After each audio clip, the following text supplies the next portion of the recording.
साबरकांठा जिले के ईडर तहसील में शहर की पहचान ईडरिया गढ़ के आसपास पत्थर तोड़ने का काम चल रहा है। उस समय जो आवाज आती है उसका विरोध शहर के कस्बा क्षेत्र के रहने वाले मुस्लिम लोगों ने किया है।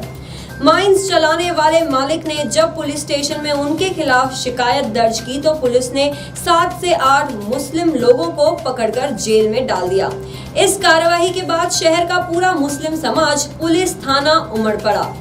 लोगों का कहना है कि वो इस विरासत को बचाने के लिए विरोध नहीं कर सकते हैं। रमजान महीने में इस तरह लोगों को हिरासत में लेना मुस्लिम समाज में एक आक्रोश पैदा कर रहा है।